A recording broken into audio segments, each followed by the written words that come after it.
మాతృదేవోభవ.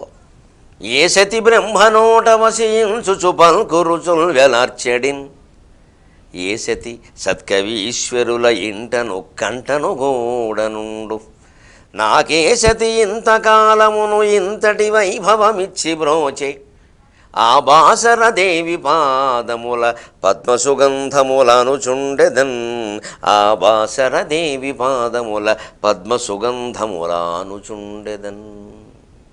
సృష్టికి మూలమైన భగవతత్వాన్ని మనకు అవగాహన కావిస్తూ ఉన్న మహాభారత కథాశ్రవణం కోసం ఎదురు చూస్తూ ఉన్న భక్తి టీవీ ప్రేక్షక మహాశీలందరికీ సాత్యవతేయుడు పారాశర్యుడు అయిన వేదవ్యాస మహర్షి రచించిన శ్రీమన్ మహాభారతంలో ఆనుశాసనిక పర్వంలో విష్ణు సహస్రనామ స్తోత్రానికి సాగుతున్న సామాజిక వ్యాఖ్యలో 1666 భాగానికి స్వాగతం పలుకుతున్నాం.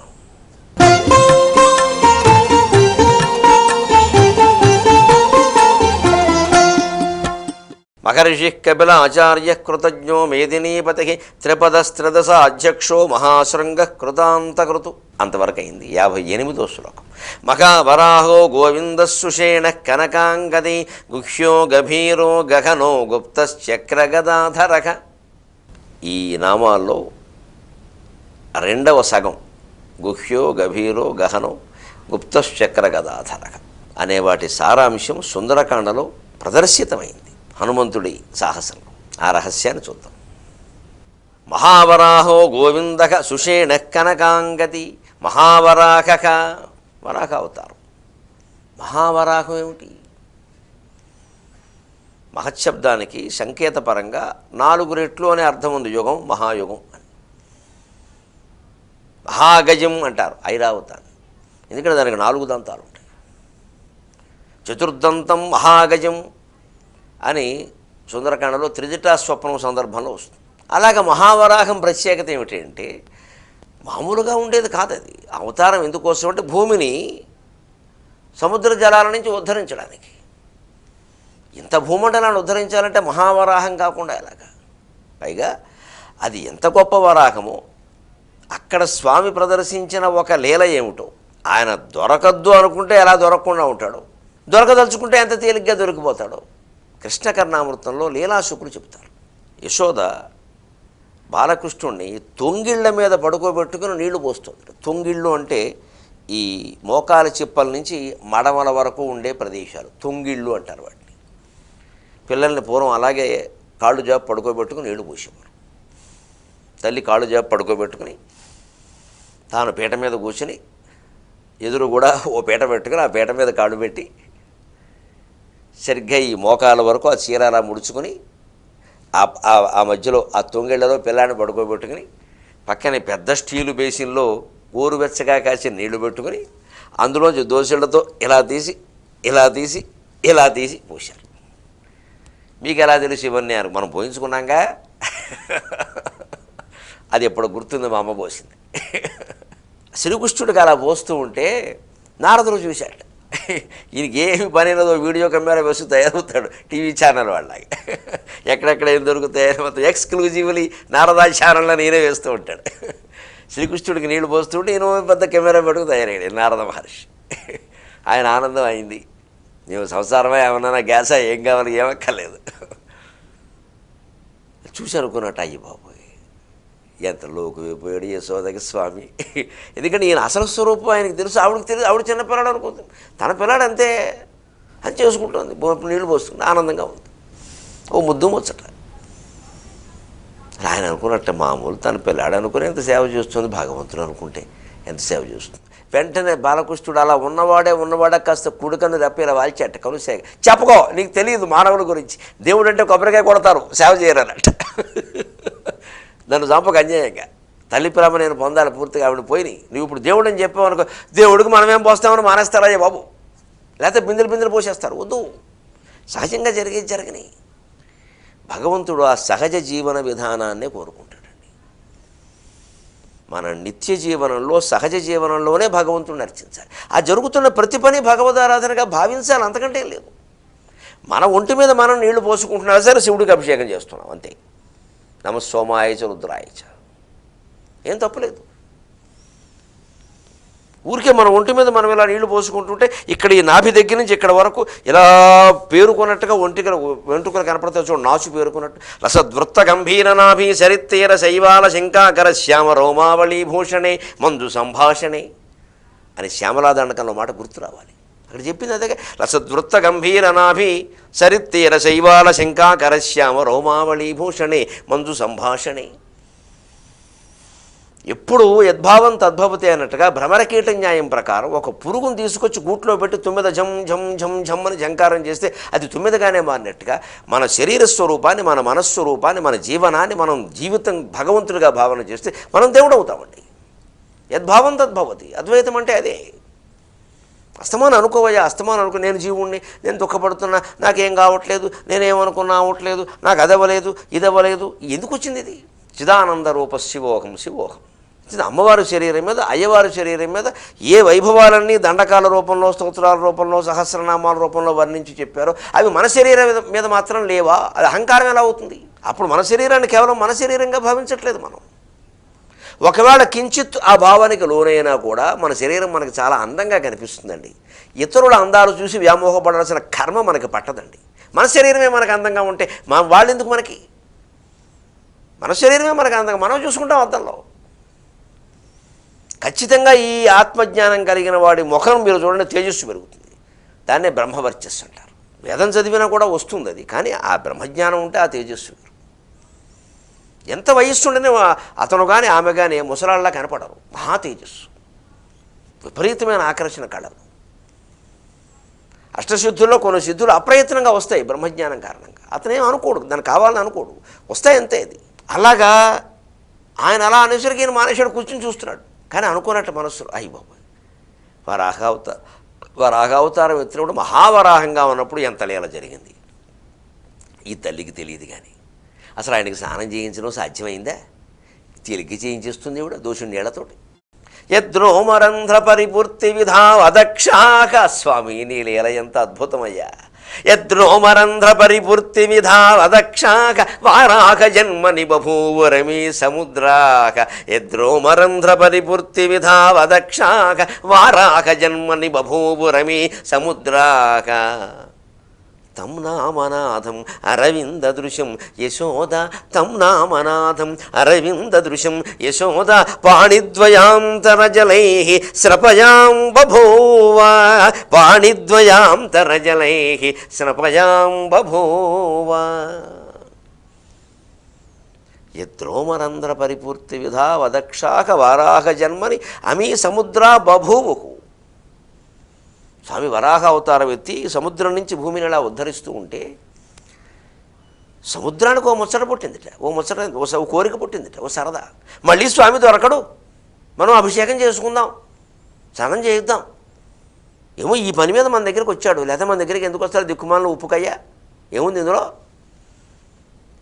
మనం చేసుకుందాం అభిషేకం అని సముద్రాలు ఇలా పొంగేట. ఒక సముద్రానికి ఒక వెంట్రుక తెలిసిందిట. అది మహావరాహ స్వామి ఆకారం. అది మామూలు వరాహమా? అది మనం ఆక్షేపించే వ్యవహారమా? మీ దేవుడికి పని ఏం లేదు, కప్ప అవుతాడు, చేప అవుతాడు, పంది అవుతాడు, బుద్ధి లేకపోతే సరే. అదేం ఆక్షేపణ అండి? మామూలు పందా, మామూలు కప్ప, మామూలు చేప, మామూలు తాబేలా, మందర పర్వతాన్ని ఎత్తిన తాబేలు. ఈ ఆక్షేపించేవాడిని ఎత్తమనండి. మడతమంచం ఎత్తలేడు, మందర పర్వతం గురించి మాట్లాడతారు ఎక్కడ? ఆక్షేపణకి ఇలా సమాధానం చెప్పాలి. అవునరా మా దేవుడు వరాహ అవతారం, ఏ తప్పేంటి? సర్వజీవులు యందు దేవుడు ఉన్నాడని చెప్పడానికి ఆయన అవతారం ఎత్తాడు. ఎత్తి చేసిన పని సామాన్యమైన విషయమా? అప్పుడు సముద్రాలు ఆయనకి అభిషేకం చేద్దాం, తడుపుదామని చూస్తే సప్త సముద్రాలు పోగైతే 7 వెంట్రుకలు తెలిసాయి. అది కూడా ఆయన దయ. ఫోన్లే పాపం కొంచెం ఈగో ఫీల్ అవుతాయి, బాగుండదు. ఓన్లే కాస్త సంతృప్తి వాటికి ఉండాలి కదా. ఓ 7 వెంట్రుకలు. ఈ మిగిలిన శరీరం యద్రోమరంధ్ర విధావ అదక్ష పరిపూర్తి విధం. రోమరంధ్రాలు కూడా తడపడానికి సప్త సముద్రాలు సరిపోలేదే. తమ్నామనాథం, ఆ మహావరాహాన్ని, ఆ మహాకూర్మాన్ని, ఆ మహామత్స్యాన్ని, ఆ మహాశృంగాన్ని, ఆ గోవిందుణ్ణి ఈయన ఈ ఊరికి ఈ మోకాళ్ళ మధ్యలో పడుకోబెట్టుకుని ఇప్పుడు ఏం ఆశ్చర్యం ఇది. అరవింద దృశ్యం యశోద. పణిద్వయాంతరజలై స్నపయాం బభూవ. దోషుని ఎడతో తడిపోస్తుంది ఈవిడ ఇల్లు బంగారంగానే. ఎంత అదృష్టం చేసుకుని. కిందటి నోమున క్రిందటి బామున ఏమి నోచితమ్మ యశోద. ఎన్ని జన్మల పుణ్యం తల్లి శ్రీకృష్ణుడు నీ ఇంట పుట్టడం, నీ చేతిలా నీళ్లు పోయించుకోవడం. ఇది దశావతారాల మధ్యలో మనం సమన్వయంతో మాట్లాడుకుంటే ఎంత అందంగా ఉంటుంది. మహావరాహో గోవిందగా గాం విందయతీతి గోవిందగా, గోవుల్ని పరిపాలించాడు. గోవులంటే భూమి అర్థం ఉంది, వేదముల అర్థం ఉంది, వాక్ అర్థం ఉంది. ఇవన్నీ ఇదివరకు చెప్పుకున్నాం. గోవిందనామం 2-3 సార్లు వచ్చింది. ఇప్పుడు ఇంకో విశేషం చెప్పుకుందాం. మన కవిత్వం ప్రధానం ఎర్రాప్రగడ నృసింహ పురాణంలో ఆ గోవిందనామస్మరణలో ఉండే విశేషం చెప్పాడు. భక్తి టీవీ వారు అప్పుడప్పుడు ఆ గోవిందనామాలు నారాయణ స్మరణ స్తోత్రాలు వేస్తూ ఉంటారు. ఆ నామస్మరణ ఎంత గొప్పదంటే గోవింద గోవింద గోవింద గోవింద 7 కొండలు మారి మురుగుపోతూ ఉంటాయి. పొందవు దుఃఖముల్ భయము పొందదు దైన్యమిమ్మయ్యన్. ఎవరు గోవింద నామస్మరణ నిరంతరం చేస్తూ ఉంటారో వారికి ఏం ప్రయోజనాలు ఉంటాయో పట్టిక కింద చెప్పాడు ఎర్రాప్రగడ నృసింహ పురాణంలో. పొందవు దుఃఖముల్ భయము పొందదు దైన్యమిమ్మయ్యన్. పొందవు తీవ్ర దుర్దశలు పొందు స్ప్రియంబులు పొందు సంపదల్. పొందవు తీవ్ర దుర్దశలు పొందు ప్రియంబులు పొందు సంపదల్. పొందు సమగ్ర సౌఖ్యములు పొందు సమున్నత కీర్తులు పొందు సమగ్ర సౌఖ్యములు పొందు సమున్నత కీర్తులు. ఎందు గోవింద పదారవింద పదవీ పరిణద్ధ గరిష్ఠ చిత్తులన్.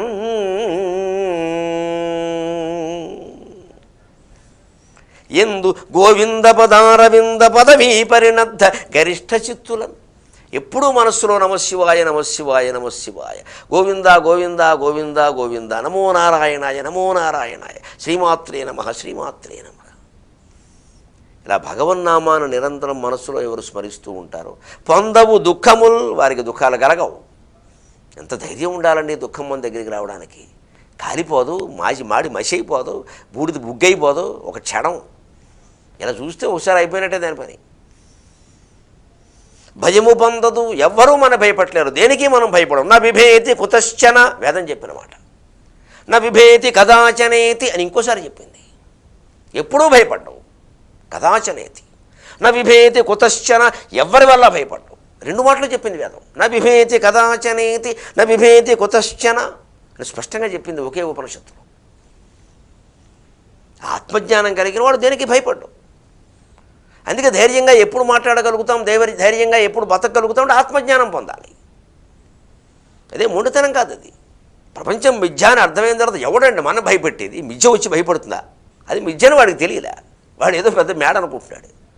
వాడు భయపడి చావాలి, మనకేంటి? ఉన్నా సిద్ధం పోయినా సిద్ధం, 2 ఆనందమే. నిద్రకి మృత్యువుకి తేడా తెలియని వాడు ఎవడు భయపడతాడండి? మృత్యు ఇంకాసేపు ఎక్కువ నిద్ర, ఇంకో జన్మ పొందే వరకు, అంతేనా? మళ్ళీ పొందడం ఖాయమేనే. ఎవడు భయపడేది? పొందకపోతే మరీ మంచిది.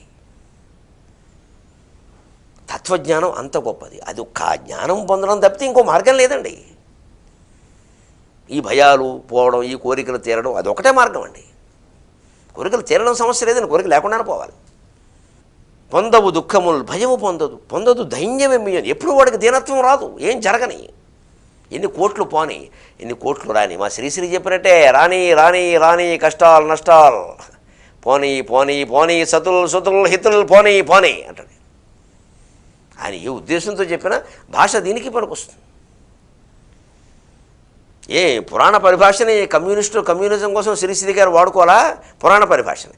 అచేతన ఆయన కవిత్వాన్ని మనం హిందూయిజం కోసం మనం వాడేద్దాం. దెబ్బకి దెబ్బ అంతే.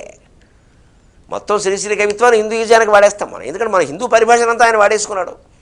హరోం హర అని కదలండి, జగన్నాథ రథచక్ర యజ్ఞోపవీతాన్ని వైప్లవ్యకది, అంత పౌరాణిక పరిభాష. పౌరాణిక పరిభాష వాడేసుకుని సామ్యవాద కవిత్వం రాయడం తప్పు కానప్పుడు సామ్యవాద కవిత్వాన్ని ఉపయోగించుకుని పౌరాణిక పురాణాలు చెప్పడం తప్పేలా అవుతుంది? దెబ్బకి దెబ్బ మొత్తం వాడేస్తాం. అంచేత వేదాంతం అంటే ఇదే. పోనీ పోనీ పోనీ కష్ట సుతుల్ హితుల్ మతుల్, రాని రాని రాని కష్టాలు నష్టాలు.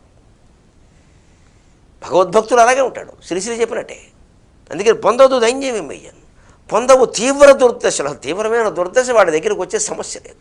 వాడు దాన్ని తీవ్రంగా తీసుకుంటే కదా దాని అర్థం. అది రాదంటే ఇలా రాదుని కాదు. అక్కడ మనం అలా రాదుటమ్మా అంటే, రాదు అంటేనే ధైర్యం వీళ్ళకి. వచ్చినా తట్టుకోవడం, రాదుని కాదు. అక్కడ రాకుండా ఎలా ఉంటుంది అంటే, భక్తుడు అనగానే కిటికీలోంచి గాలి రాదా, ఊపిరి అడిగి చచ్చిపోతాడు. వస్తాయి కష్టాలు వస్తాయి, వీడు దాన్ని తీసుకున్నప్పుడు ఇంకేముందండి. గౌతమ బుద్ధుడు ఆ రోజుల్లో ఉపన్యాసాలు ఇచ్చే రోజుల్లో ఎవరో ఒక వైదిక మతస్థుడికి బాగా ఆయన వైదిక ధర్మాన్ని ఏదో దెబ్బ కొడుతున్నాడని కోపం వచ్చింది. ఆయన ఏదో కౌశాంబి నగరం దాటి వెళ్ళిపోతున్నా దగ్గరికి వెళ్ళి తిట్టాడు, విపరీతంగా తిట్టాడు, ఇంక తట్టుకోలేనట్టుగా. ఆయన అలా చిరునవ్వు నవ్వుతూ నిల్చున్నాడు. ఓ పావుగంట తిట్టాడు, వీడికి ఆయాసం వచ్చింది. నువ్వు ఆండవు ఏమైనా ప్రతిస్పందన ఉంటే ఇంకాస్త తిడతాం, ఏమి లేకపోతే ఏం తిడతాడు, బండరాయని ఏం తిడతాం. ఆయన అలాగే ఉన్నాడు, నేను తిరుగుతూనే ఉన్నాడు. అన్నీ అయిపోయాక మనిషివా బండరాయివా ఏం మాట్లాడమే అన్నాడు. అంటే వెంటనే అన్నాడు, ఇప్పుడు మీరు పెళ్ళికి ఏదైనా బహుమతి పట్టుకెళ్ళారండి, వాళ్ళు తీసుకోకపోతే మీరు ఏం చేస్తారన్నాడు. ఏం చేస్తాం, పట్టుకెళ్ళిపోతాం అన్నాడు. ఇప్పుడు మీరు ఇచ్చిన బహుమతి కూడా నేను తీసుకోవట్లేదు, మీరు పట్టుకెళ్ళిపోండి అన్నాడు. ఏం మహానుభావుడు అండి, నిజంగా ఏం మహానుభావుడు అండి. ఇది మనం మహానుభావుల నుంచి మనం నేర్చుకోవలసిన ఘట్టాలు. వాళ్ళ విగ్రహాలు పెట్టి ఎంత పొడుగెట్టాం, 600 అడుగులు ఎట్టాం, 300 అడుగులు ఎట్టాం, పెద్ద ప్రాజెక్ట్ ఇట్టాం. దేనికండి ఇవన్నీ పని లేక. హుస్సేన్ సాగర్లో బుద్ధుడిని పెట్టాం, చుట్టూ కుళ్ళునీళ్ళు పెట్టాం. బుద్ధుడే ఉండలేకపోతున్నాడు ఇప్పుడు అక్కడ. అసలు ఆ మట్టి తీసి ఎక్కడైనా పారపోస్తే ఆ నేల కూడా పాడైపోతుందని చెప్పారు పర్యావరణం వాళ్ళు. అంత పాడు చేసేసాం మనం. బుద్ధుడి నుంచి గౌరవించడమేనా? నాకు ఎప్పుడు ఇదే బాధ, ఈ మతంలో ఎప్పుడు ఇదే బాధ. అసలు ఎందుకు చెప్పారు, ఏమిటి, ఏం జరుగుతుంది? బుద్ధుడి నుంచి నేర్చుకోవాల్సింది ఏమిటి? బుద్ధుడిని మనం ఆరాధించడం ఏంటండి? ఆకులు పువ్వులా? పెద్ద పెద్ద విగ్రహాలు, వీడిని మించివాడు, వాడిని మించి వీడు, ఇంకా పొడుగా ఎందుకు? అంత పొడుగు విగ్రహం పెట్టి వాళ్ళు దాని దగ్గరికి వెళ్ళలేం మనం, ముక్కు మూసుకోవాల్సిందే. మొత్తం మంచినీటి చెరువు అంతా పాడైపోయింది, ఎవరికి ఏం చెప్పడానికి వీల్లేదు. మొత్తం జంట నగరాల కాలుష్యం అంతా తీసుకెళ్ళి అందులో పారపోశారు. ఇవాళ దాని కారణంగా మొత్తం వ్యాపిస్తుంది. ఆ మట్టి ఎక్కడైనా తీసిపోద్దామంటే పెద్ద సమస్యగా ఉంది. ఇప్పుడు నిజంగా ప్రభుత్వం చిత్తశుద్ధితో కృషి చేస్తున్నా కూడా సమస్యగా ఉంది. ఎక్కడ పోస్తే అక్కడ రోగాలు వస్తాయని చెప్పారు. మరి ఏం చేయాలి? దీనికి ఎవరంటే కారణం? బుద్ధుడా? హుస్సేన్ సాగరమా? పోనీ ఎప్పుడైనా పోయిన నిజాం నవాబా? ఎవరు కాదు, మనమే. అదే మనం మళ్ళీ విచిత్రంగానండి, హుస్సేన్ సాగర్లో స్నానం చేసిన వారికి దానికి హుస్సేన్ సాగర్ అనే పేరు తీసేయారు. మరి ఆ పేరు ఉంటే ఎవడు స్నానం చేయడు. అది వేరే ఏదైనా దానికి ఏదో శంకర తటాకమని పెట్టేసి అక్కడ స్నానం చేస్తే స్వర్గం ఖాయమంటే 1,000,000 మంది వెళ్ళి మునిగేస్తారు. కుళినళ్ళు ఉన్నాయి. ఆశ్చర్యకరమైనది. ఈ జాతికి నమస్కారం, జ్ఞాన సంపత్తికి నమస్కారం. ఏది నేర్చుకోవాలి, ఏది నేర్చుకుంటున్నాం? బుద్ధుడి నుంచి నేర్చుకోవాల్సింది ఇది. అంత తిడితే ప్రశాంతంగా అలా ఉండమని ఎవరికైనా సాధ్యమేనండి. అసలు నిజంగా బుద్ధుడు ఎంత నమస్కారం, ఎన్ని జన్మలు ఆయన కాళ్ళు గడిగితే మనకి బుద్ధి వస్తుంది. ఆ సహనం మనకుందా? పెళ్ళికెడితే బహుమతి ఇస్తే తీసుకోపోతే ఏం చేస్తారండి అంటే మేమే పట్టుకెళ్ళిపోతాం, ఏం చేస్తామంటే ఇప్పుడు ఇది కూడా మీరే తీసుకెళ్ళిపోండి అంటే దాన్ని బహుమతిగా భావించడం ఒక విచిత్రం, తిరిగి తీసుకెళ్ళిపోమడం ఒక విచిత్రం. ఇంక ఏం తిడతాడు? ఇంకా వెళ్ళిపోయాడు ఆయన. కొట్టినంత చేసేవాడు. అవగాహనలో ఉపనిషత్తుల్లో ఉన్నంత వేదాంత అవగాహన బుద్ధుడికి లేకపోయినా అంత మహానుభావుడు ఎందుకు ఏంటంటే ఇటువంటి త్యాగభావన వల్ల. పాండిత్యము అవగాహన ఒకటే కాదు, త్యాగం ముఖ్యం జీవితంలో, ఆచరణ ముఖ్యం. బుద్ధుడు తాను చెప్పిన దాన్ని తాను ఆచరణలో పెట్టాడు. తర్వాత వాళ్ళు దాన్ని అపార్థం చేసుకుని అవసరమైన చోట కూడా యుద్ధం చేయడం మానేశారు. చాలా విచిత్రం అండి ఇది. ఏది తీసుకోవాలో మనకు తెలియదు. అనవసరమైన విషయం తీసుకోవడం, అత్యవసరమైనది వదిలేయడం. పొందవు తీవ్ర దుర్దశలు, పొందు ప్రియంబులు, పొందు సంపదలు. అన్ని ప్రియాలే జరుగుతాయి భగవద్భక్తులకి, సంపదలే వస్తాయి. ఆ గ్యారంటీ రాయించుకుని మొదలెట్టకూడదు. భజన ఏం జరిగినా భరించే విధంగా మొదలుపెట్టాలి. అని జరుగుతాయని చూసుకుంటాడు.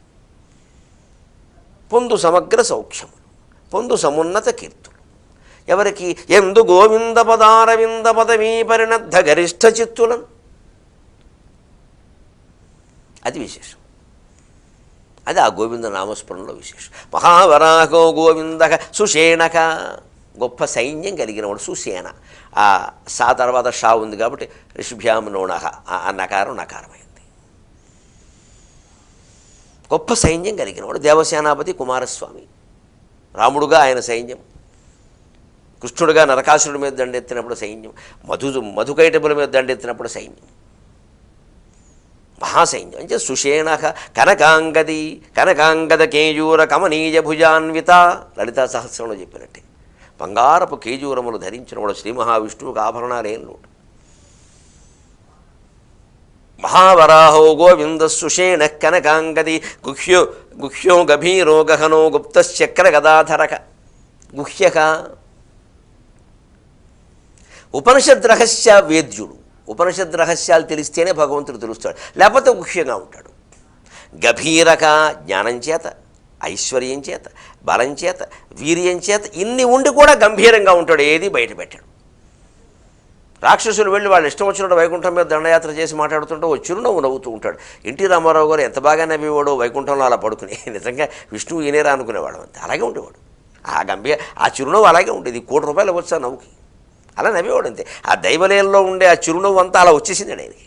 ఈ జన్మలో ఏ పుణ్యం చేసుకున్నాడో మహానుభావుడు. కానీ మనకు రాముడు కృష్ణుడు అంటే ఆయనే.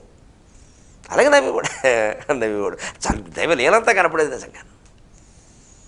అదే నవ్వు, అదే గభీరక.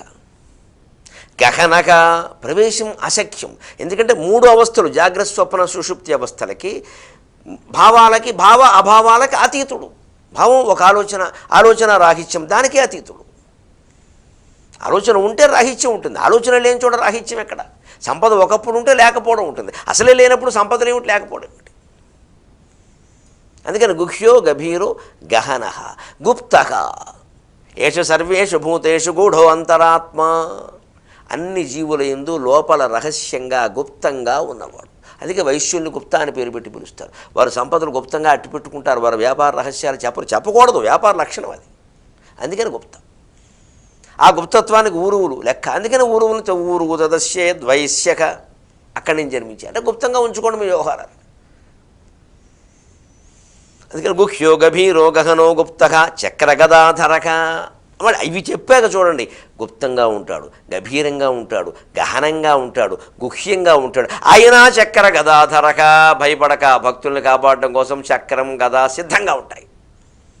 దానికి తాత్విక వ్యాఖ్యానంలో శంకరాచార్య మనస్తత్వరూప చక్రం బుద్ధితత్వరూపం గదా అన్నారు. మన మనస్తత్వమే, మన మనస్సే చక్రంట, బుద్ధి గదట. ఈ 2 ఆయన చేతుల్లో ఉన్నాయి. అదే మనోరూపేక్షు కోదండ, మనస్సు ఆవిడ చేతుల్లో ధనువుగా ఉందిగా. దీని సుందరకాండలో అన్వయం ఏమిటంటే, హనుమంతుడు సరిగ్గా సీతాదేవిని చూడడానికి ముందు రావణాసురుడు వస్తున్నప్పుడు సరిగ్గా ఈ 4 నామాల లెక్కలోనే ఉన్నాడు. గుహ్యః గభీరః గహనః గుప్తః. గుహ్యః లోపలగా ఉన్నాడు, గభీరః బయటపడకుండా. రావణాసురుడు సీతను ఎంతో దూషించాడు, అప్పుడు కూడా మా అమ్మవారిని అంటావా అని ముందుకు రాకూడదు. అదే గాంభీర్యం అంటే, ఎప్పుడు రావాలో అప్పుడే రావాలి, తొందరపడిపోకూడదు. గుహ్యః గభీరః గహనః. అసలు ఆయన పట్టుకోవడం కష్టం, చేరుకోవడం కష్టం, అంత గుబురు మధ్యలో దక్కున్నాడు. గుప్తః రహస్యంగా, ఇలా చిన్న కోతులో గుప్తంగా ఉన్నాడు. కానీ అవసరమైనప్పుడు చక్ర గదాధరక. తన తోక కంటించిన నిపుతో లంక అంటించి పారేశాడు. అక్షకుమారుడు సహా 500 మందిని లేపేశాడు. సరిగ్గా విష్ణు సహస్రంలో ఉన్న గుహ్యః గభీరః గహనః గుప్తః చక్ర గదాధరః హనుమంతుడు పాటించి చూపించారంటే పారాయణ చేస్తూ కూర్చోలేదండి, పాటించి చూపించాడు కాబట్టి హనుమంతుడు అయ్యాడు. మనం ఇది పారాయణ, హనుమంతుడు కూడా పారాయణే అంటే దాంతో మనకు అన్నీ వచ్చేస్తాయి. ఎలా వచ్చేస్తాయి? అవసరమైన చోట పరాక్రమం చూపించవలసిన చోట ముందు గుహ్యంగా ఉండాలి, గభీరంగా ఉండాలి, గహనంగా ఉండాలి. ఇతరులు ఎవరికి మన పథకాలు అర్థం కాకూడదు, చాలా జాగ్రత్తగా ఉండాలి. ఇంట్లో వాళ్ళకు కూడా చెప్పకూడదు. ఒక్కోసారి ఇక్కడ పెదవి దాటితే పృథివీ దాటినట్టే సామెత. పెదవి దాటితే పృథివీ దాటినట్టే అన్నారు. అసలు నీ పెదవి నుంచి మాట బయటకు వచ్చింది అంటే భూమండలం అంతా దాటిపోయిందని అనుకో అన్నారు. ఇవాళ నిజంగానే దాటిపోతుంది, మాకే ఆశ్చర్యంగా ఉంది. ఏదైనా ఒకటి ఇలా మాట్లాడామంటే మర్నాటికి మొత్తం ప్రపంచం అంతా వాట్సాప్ అంతే. మాకే ఆశ్చర్యం, ఎప్పుడు మాట్లాడాం ఈ మాటని. అదే పదవి దాటితే పృథివీ దాటినట్టే. అవసరమైనప్పుడే చక్ర గదాధరక. ఇది జీవితంలో ఎంత ఉపయోగపడే విషయం అండి. అటువంటివన్నీ నేర్చుకుందాం. మళ్ళీ 23.5 గంటల్లో కలుద్దాం. అంతవరకు తెలుగులో మాట్లాడడమే కాదు, మన చరవాణి సంఖ్యలు ఎవరు అడిగినా తెలుగులో చెబుతాం. సెలవు.